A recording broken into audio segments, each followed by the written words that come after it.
Assalamualaikum warahmatullahi wabarakatuh dan salam sejahtera yang dihormati Tuan Pengerusi Sekali.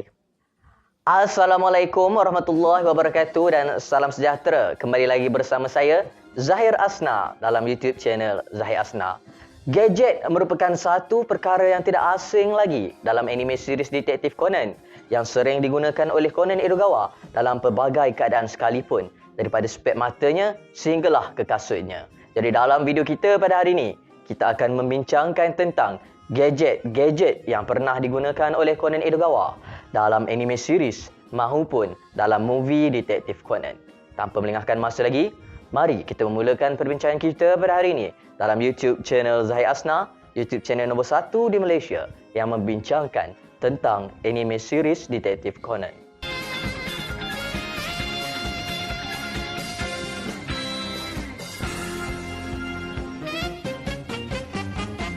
Gadget yang tidak asing lagi bagi kita semua dalam anime series Detektif Conan yang selalu digunakan oleh Conan Edogawa adalah bowtie voice changer. Yang mana bowtie voice changer merupakan satu gadget yang telah pun dihasilkan oleh Profesor Agasa untuk Conan Edogawa. Bagi Conan Edogawa meniru suara siapa-siapa sahaja yang dia ingin tiru dengan memutarkan knob yang terdapat pada bowtie voice changer tersebut kepada frekuensi tertentu untuk menghasilkan bunyi-bunyi suara yang tertentu. Antara suara-suara yang dia pernah tiru adalah seperti suara Sonoko, suara Kogoro Maori, memang dah tentu-tentu dia selalu tiru sampai Kogoro Maori dapat gelaran The Sleeping Kogoro. Lepas tu suara Inspektor Yamamura, suara Heiji Hattori dan beberapa suara watak-watak yang lain.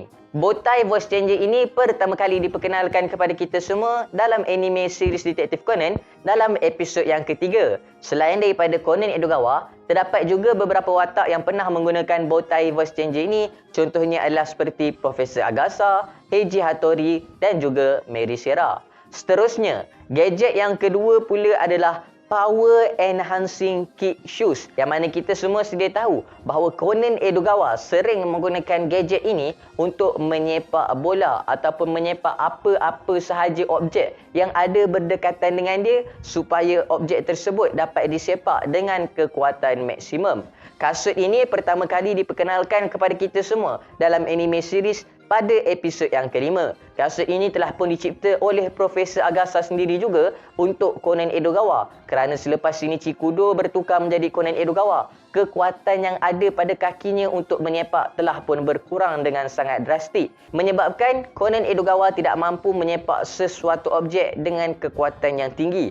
Menurut Profesor Agasa, kasut ini menggunakan elektrisiti dan medan magnet untuk merangsang otot-otot yang terdapat pada kaki Conan Edogawa untuk menyepak sesuatu objek dengan kekuatan yang luar biasa. Gadget yang seterusnya pula adalah Glasses Modification Microphone, yang mana kita semua sedia maklum bahawa spek mata Conan Edogawa bukanlah satu spek mata yang biasa, dan antara kebolehan spek mata tersebut adalah Profesor Agasa telah pun menciptakan spek mata tersebut disertai dengan satu objek yang kecil yang mampu bertindak sebagai mikrofon yang boleh disembunyikan oleh Conan Edogawa di sesuatu tempat dan mampu mendengar perbualan orang lain dengan mematchingkan dengan menyelaraskan frekuensi yang sama dengan frekuensi yang terdapat pada spek mata dia dan pada mikrofon tersebut. Dalam erti kata lainnya, spek mata dia ni mengandungi mikrofon yang kecil yang kalau diletakkan kat tempat lain, dia boleh curi-curi dengar perbualan orang lain. Dan gadget ini telah pun diperkenalkan kepada kita semua pada pertama kalinya dalam anime series Detektif Conan pada episod yang kelima. Gadget yang seterusnya pula adalah Stun Gun Wristwatch, yang mana Stun Gun Wristwatch inilah merupakan peralatan yang boleh dikatakan selalu digunakan oleh Conan Edogawa untuk menidurkan seseorang, terutamanya Kogoro Maori, sehingga Kogoro Maori mendapat gelaran The Sleeping Kogoro. Dan Stun Gun Wristwatch ini juga sememangnya telah diciptakan oleh Profesor Agasa. Untuk menggunakan Stun Gun Wristwatch ini, Conan mestilah mempunyai satu target yang sangat-sangat tepat, kerana pada satu masa yang sama, Stun Gun Wristwatch ini hanya boleh membawa satu sahaja jarum pelali. Maknanya kalau Conan tersasar tembakan dia, maka dia dah tak ada lagi jarum yang lain untuk digunakan untuk tembakan yang kedua. Gadget yang seterusnya pula adalah Portable Bento Box Fax, iaitu bekas makanan yang juga merupakan satu box untuk kita fax surat. Gadget ini telah pun diperkenalkan kepada kita semua dalam episod yang ke-10 dan itulah kali pertama dan kali terakhir kita nampak Conan Edogawa gunakan gadget ni, dan gadget ini juga telah diciptakan oleh Profesor Agasa. Yang seterusnya pula adalah Detective Boys Batch. Detective Boys Batch ni sememangnya diciptakan untuk Detective Boys sendirilah, iaitu Genta, Ayumi, Mitsuhiko, Conan Edogawa dan juga Ai Haibara. Yang mana Profesor Agasa jugalah yang telah menciptakan batch ini untuk Detective Boys supaya mereka dapat berhubung antara satu sama lain dengan jarak yang agak jauh seperti mana walkie-talkie. Dan batch ini juga memberi signal kepada seseorang untuk menunjukkan di manakah kedudukan seseorang itu berada. Macam mana yang kita dapat tengoklah dalam chapter yang terbaru baru-baru ni, 1073 hingga 1075, Conan Edogawa telah pun menggunakan batch Detective Boys tersebut untuk mendetek ataupun untuk mengesan, untuk mengesan di manakah kedudukan Profesor Agasa. Gadget yang seterusnya pula adalah Turbo Engine Skateboard. Turbo Engine Skateboard ni pertama kali dikenalkan kepada kita semua dalam anime series pada episod yang ke-12. Turbo Engine Skateboard ini juga telah diciptakan oleh Profesor Agasa sendiri untuk membantu Conan Edogawa mengejar penjenayah-penjenayah yang dia nak kejar dengan lebih laju lah kan. So, Turbo Engine Skateboard ni pada mula-mula diciptakan sepenuhnya menggunakan tenaga solar. Tapi malangnya bila tak ada cahaya matahari, skateboard ni pun tak boleh bergerak. Maka kemudiannya Profesor Agasa telah pun memodifikasikan skateboard tersebut dengan meletakkan bateri untuk menyimpan tenaga solar yang ada supaya skateboard tersebut dapat juga digunakan pada waktu malam ataupun pada waktu tiadanya cahaya matahari. Gadget yang seterusnya pula adalah Criminal Tracking Glasses. Yang mana Criminal Tracking Glasses ni sememangnya juga diciptakan oleh Profesor Agasa dan pertama kali diperkenalkan kepada kita semua dalam episod yang ke-13. Glasses ni seperti mana nama dia digunakan untuk track di manakah keberadaan seseorang. Tapi glasses ni tak boleh gunalah untuk track JNT punya parcel ke, untuk track Shopee punya parcel ke ya. Tu kalau nak track, kenalah buka dekat website JNT ataupun website Shopee sendiri. Dan Criminal Tracking Glasses ni pernah digunakan oleh Conan Edogawa sendiri dan juga digunakan oleh Ai Haibara. Dan dalam chapter paling latest itu pun kita dapat tengok Conan Edogawa memang ada gunakan Criminal Tracking Glasses ni. Gadget yang seterusnya pula adalah transmitter, yang mana transmitter juga pertama kali diperkenalkan kepada kita semua dalam episod yang ke-13 dan sekali lagi diciptakan oleh Profesor Agasa. Sebenarnya boleh dikatakan semua peralatan Conan Edogawa ni diciptakan oleh Profesor Agasa sebenarnya. Sebab Profesor Agasa lah yang banyak membantu Conan Edogawa dan sememangnya merupakan seorang yang genius.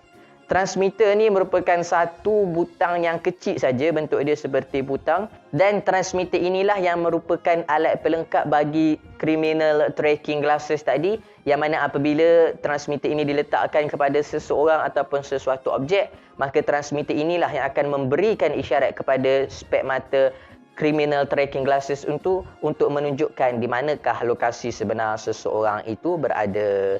Kemudiannya, gadget yang seterusnya pula adalah Elasticity Suspenders ataupun tali pinggang boleh renggang. Yang mana tali pinggang ini telah pun diperkenalkan kepada kita semua dalam episod yang ke-20 dan cara dia berfungsi adalah dengan menekan button yang terdapat pada tali pinggang tersebut. Dan tali pinggang ni apabila dipanjangkan dapat digunakan untuk mengangkat objek-objek berat dan bertindak menggunakan sistem takal ataupun puli lah. Selain daripada mengangkat objek berat untuk tarik Conan Edogawa ke atas ke ataupun untuk menyelamatkan Conan Edogawa sendiri pun boleh digunakan juga Elasticity Suspenders ini. Kemudian alat yang seterusnya pula adalah button speaker, yang mana button speaker ni telah diperkenalkan kepada kita semua dalam episod yang ke-52 dan Conan dapat menyembunyikan speaker ni dekat Kogoro Maori lah, dekat tekak ke, dekat collar baju Kogoro Maori ke, dan kemudiannya dapat menggunakan speaker tersebut untuk menyampaikan suara Conan Edogawa kepada orang ramai apabila dia bercakap dengan menggunakan bowtie voice changer. Maknanya bowtie voice changer dan juga button speaker ni saling memerlukan antara satu sama lain. Sebelum button speaker ni wujud, Conan kena sentiasa kat belakang Kogoro Maori. Tapi selepas ada button speaker ni, Conan boleh gunakan dia punya bow tie voice changer tu walaupun dalam keadaan jarak yang agak jauh. Kemudiannya gadget yang seterusnya kita ada earring cellphone ataupun anting-anting cellphone. Anting-anting cellphone ni telah pun diperkenalkan kepada kita semua dalam episod yang ke-81 yang mana ianya boleh dipakai sebagai subang ataupun anting-anting dan dia juga boleh digunakan untuk berhubung antara satu sama lain dan dia juga boleh mengeluarkan suara daripada voice changing bow tie. Seterusnya kita ada electronic notebook map. Electronic notebook map ni diperkenalkan kepada kita semua dalam episod yang ke-86. Macam mana nama dia elektronik dan dia juga notebook map. Dia elektronik dan dia juga peta. So peta dalam bentuk elektronik. Jadi benda ni boleh disembunyikan lah kan. Dan benda ni pun hanya digunakan dalam episod yang ke-86 tu je. Lepas tu kita tak pernah nampak lagi gadget ni digunakan dalam mana-mana episod. Kemudian kita ada wristwatch flashlight ataupun jam tangan flashlight yang Conan Edogawa selalu pakai dan pertama kali diperkenalkan kepada kita semua dalam episod yang ke-136 yang mana Profesor Agasa sendiri yang telah memodifikasikan gadget ini untuk diberikan kepada Conan Edogawa dan juga Detective Boys. Dan seterusnya gadget yang digunakan oleh Conan Edogawa pula adalah Anywhere Ball Dispensing Belt. Pertama kali diperkenalkan kepada kita semua dalam episod yang ke-309 yang mana daripada tali pinggang tu kita tahu boleh keluar bola di mana-mana sahaja. Kemudian bola itulah yang digunakan oleh Conan Edogawa untuk menyepak mana-mana penjenayah yang ada berdekatan dengan dia. Dalam movie yang ketiga kita dapat tengok Conan Edogawa pernah pakai glasses yang bulletproof punya yang telah diciptakan oleh Profesor Agasa. Dalam movie yang kelima pula dia punya cermin mata tu telah dimodifikasikan oleh Profesor Agasa sebagai telescopic lenses supaya boleh zoom in dan zoom out. Dan benda ni pun kita dapat tengok dalam chapter yang terkini baru-baru ni, dalam chapter yang ke-1075. Dalam movie yang ke-8, Conan Edogawa telah menggunakan gadget hang glider ataupun paraglider masa dia cuba untuk menangkap Kaito Kid. Dalam movie yang ke-9 pula, dia ada cuff link speakers. Yang mana fungsi cuff link speakers ni sama sahaja macam button speaker yang saya dah terangkan tadi.